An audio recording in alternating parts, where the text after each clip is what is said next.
Welcome to the deep dive. Today, we're really digging into a term that gets thrown around constantly: stress. It really does. Everyone says, I'm so stressed. But what does that actually mean for your body, your work, even your long-term health? We've got some great sources today. Yeah, a mix of clinical physiology studies and organizational psychology reviews, they really help map out the differences. Differences between just feeling under pressure and something, well, potentially much more serious, like burnout. Exactly. We're looking at the whole continuum, Yes. starting with that immediate, survival response, Right. all the way through to chronic damage, and then specifically workplace burnout. Our goal is to make those distinctions really clear for you. So the big question is, when does just being stressed cross the line? When does it become harmful? And, maybe crucially, what are the real organizational causes of burnout that maybe aren't getting enough attention? Or maybe are being ignored sometimes. Perhaps. Okay, let's dive into the body's mechanics first, starting with acute stress. Okay, acute stress. This is basically what we evolved for. It's the body's standard reaction to a very specific temporary thing. Like a deadline suddenly looming. Exactly. Or, slamming the brakes in traffic. An unexpected expense hits you. It's a short shock. We've all felt that. That immediate surge, right? Your heart pounds, maybe you feel a bit anxious, sharp. Aggressive even, sometimes. Or trouble concentrating for a bit. But it's short-lived. The situation passes, you calm down.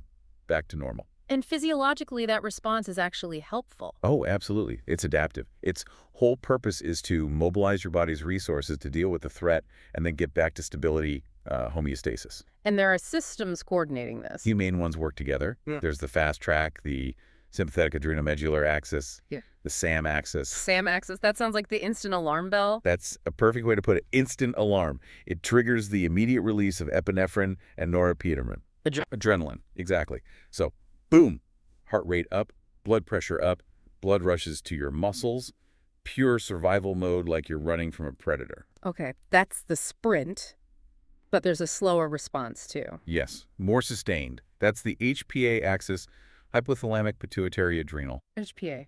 And that one does. This one manages the release of cortisol. Now, cortisol gets a bad rap. The stress hormone. Right. But in the short term, its function is critical. It basically floods your system with glucose, sugar. For energy. Precisely. You need immediate fuel for those muscles, for your brain working overtime during an emergency. It keeps the response going for a bit longer. So SAM is the explosion, HPA is the fuel delivery to keep it going briefly, and if it resolves quickly, the body handles it fine. It's adaptive. Totally fine. But, and this is the crucial point from the sources, the whole system starts to break down when the stress doesn't go away, when the crisis doesn't resolve. And that's where we shift into chronic stress. Exactly. Now, we're not talking about temporary deadlines anymore. This is about relentless pressure, day in, day out. Like a super demanding job that never lets up, or difficult relationships, long-term illness. Yes, things that keep the body on high alert constantly for weeks, months, even years. And that constant on state causes actual damage. It does. There's a term for it, allostatic load. It's the wear and tear that accumulates. Think of it like, well, if acute stress is a quick sprint, chronic stress is forcing your body to run a marathon without rest, day after day. It's this hidden cost. Your body's always slightly inflamed, always on edge. And that has real consequences. That sustained high level of stress hormones, particularly cortisol, starts contributing to serious health problems. Things people might not immediately connect back to stress. Definitely. We're talking sustained high blood pressure, higher cholesterol, increased risk for heart problems, type 2 diabetes, serious digestive issues. The body just can't maintain that state of high alert indefinitely without something giving way. There was one finding about the brain that really jumped out at me. Chronic stress actually changes its physical structure. It's quite startling, isn't it? The research shows it actively inhibits the growth of new neurons in two really key areas. The hippocampus Vital for memory, yes. and the prefrontal cortex. Which you need for complex thinking, planning, decision-making, rational thought. So the parts you need to think clearly are being hampered. Exactly.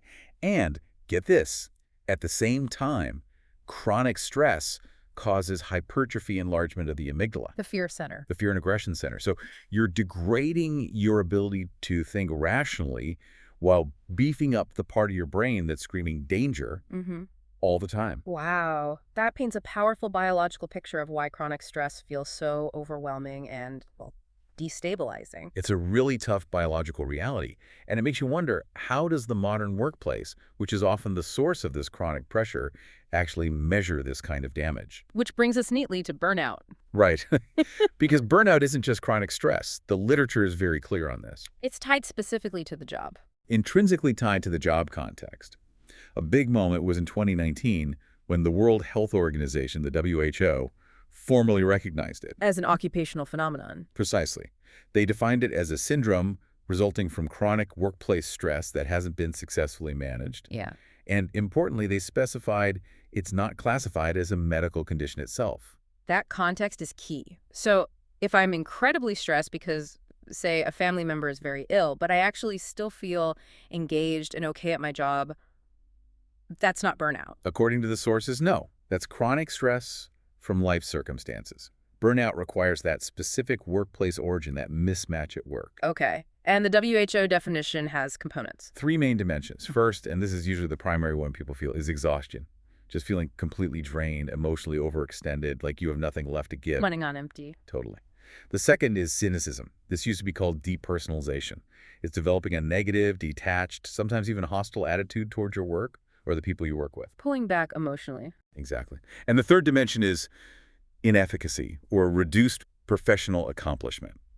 You start to feel incompetent, like you can't do your job effectively anymore. Your sense of achievement just plummets. And it's that cynicism and inefficacy, that detachment, that really separates it from just being stressed out. I think so. Stress, even chronic stress, often involves a kind of hyperactivity, right? Yeah. You're frantic, maybe overwhelmed, but still trying to cope, to engage. Still on the hamster wheel, even if it's spinning too fast. Right. Burnout is different. It's marked by this deep sense of helplessness, apathy. It's like you stepped off the wheel and you're just staring at it, too drained to even care anymore. Withdrawal. Okay, but this is where it gets complicated, right? Because those symptoms, exhaustion, cynicism, feeling down development, they sound a lot like depression or anxiety. They absolutely do overlap, significant overlap, which makes diagnosis tricky. If someone presents with those symptoms, how do you differentiate? How do you differentiate? Is it just about asking if it started at work? That's a huge part of it. Relying only on questionnaires, like the Maslach burnout inventory, which is common, isn't enough for a reliable diagnosis. You need more context. Like a clinical interview? Ideally, yes. Okay. Combining questionnaires with qualitative interviews to really understand the history, the causes. The key distinction often comes down to scope. Burnout is typically work-specific. Depression tends to be pervasive, affecting all areas of life. And there was a subtle point about mood quality, too. Yes, this is fascinating. Burnout seems to primarily impact the quantity of mood. It just depletes your emotional energy reserves. You feel empty. Depression more often affects the quality of mood. Persistent sadness, loss of interest or pleasure, sometimes physical symptoms. It's a fine line. A very fine line. But understanding the causes helps clarify things. And for burnout, the main framework the sources point to is the Job Demands Resources model, the JDR model. JDR, okay, this sounds like the core explanation. It really is central to understanding occupational burnout. The model basically says burnout happens because of a mismatch through 2 different pathways running at the same time. 2 processes. What's the first one? The first is called the health impairment process. This one is driven pretty much entirely by high job demands. Okay, what counts as a demand? Things that consistently require effort and drain energy. So excessive workload, constant time pressure, role ambiguity, like not being sure what you're supposed to be doing, difficult emotional interactions, long hours. These high demands, when they're relentless, lead primarily to that first dimension of burnout, exhaustion. Okay, makes sense. Too much work makes you tired. But what about the cynicism and inefficacy? That comes from the second process. Exactly. That's the motivational process. And this one is driven by low job resources. Resources being the good stuff. The good stuff. The aspects of the job that help you achieve goals, feel energized, and buffer those demands. Things like social support from colleagues or managers, autonomy, having control over your work, getting constructive feedback, opportunities for development, feeling like your work has meaning. When these resources are lacking, it undermines your motivation. So, let me see if I get this. High demands drain your energy, leading to exhaustion. Right. And low resources make you feel like the effort isn't worth it or you have no control, leading to cynicism and feeling ineffective. You've got it. It's the combination. High demands crush you. Low resources make you feel helpless and detached. The research actually shows if you have high demands, but also really high resources. Like a tough job, but a great team and lots of control. Exactly. You might still feel stressed, maybe even have acute stress reactions, but you're less likely to fully burn out because those resources provide a buffer. They give you energy, meaning ways to cope. It's the mismatch that's toxic. Before we get to fixing it, what about individual differences? People always talk about some people being more prone to burnout. The sources do address that. While the environment is seen as the primary driver, individual traits definitely play a role. Neuroticism, for instance. Tendency towards negative emotions. Yes, people higher in neuroticism do seem more vulnerable. They tend to perceive things more negatively, feel threats more acutely. Emotional stability, the opposite end, seems protective. And what about people who are super dedicated, the ones who love their job almost too much? Ah, yes, over-involvement. It's a bit paradoxical. Mhm. Being highly engaged and putting in massive effort is technically a huge job demand. It directly contributes to exhaustion. But they feel good about it initially. Initially, yes. That high involvement can actually boost their sense of personal accomplishment for a while. They feel effective, dedicated, valued. Until they crash. Until they crash. It's like they burn the candle at both ends, fueled by that sense of accomplishment, and miss the warning signs of exhaustion until it's too late. A real burnout trap. Okay, so this all leads to the million-dollar question, interventions. If the root cause is this mismatch, high demands, low resources, what actually works? This is where the research offers some really strong guidance, and it might challenge common practices. How so? Well, think about what organizations often do first. They offer things targeted at the individual, right? Like resilience workshops, mindfulness apps, maybe suggesting exercise. Exactly. These are what we'd call secondary or tertiary interventions. They aim to boost the individual's coping skills or psychological resources. And the research says? The research says they can help temporarily. They can reduce burnout symptoms in the short term, maybe up to 6 months or so. Okay, so that sounds positive. Why not just do that? Because the effects often fade over time. The sources are quite clear on this. These individual fixes are like putting a bandage on a deeper wound. They don't actually remove the source of the stress. The high demands and low resources are still there. Still there. So it creates this situation where the employee feels responsible for managing the stress. I need to be more resilient. I need to meditate more. While the fundamental problems in the work environment don't change. Which isn't really fair, is it? Not at all. And it distracts from where the evidence points for more lasting solutions. Organizational interventions. Primary and secondary approaches. Things that actually redesign the work environment itself.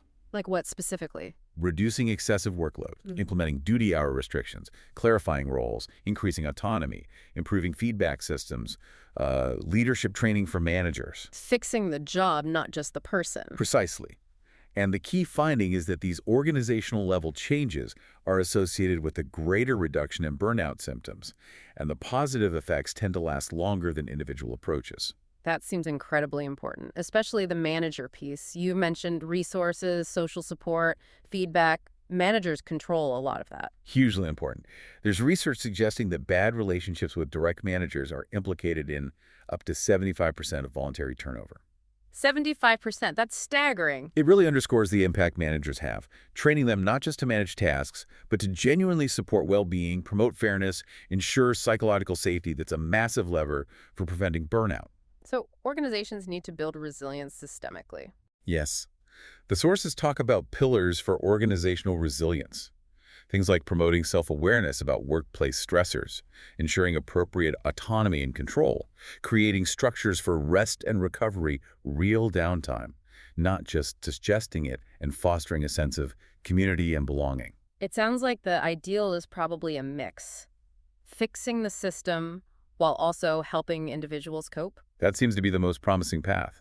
Combine organizational changes, reducing demands, boosting resources with individual support, like training in job crafting. Job crafting? Yeah, helping employees find ways to proactively shape their tasks and relationships at work to make the job more meaningful and manageable within the improved structure the organization provides.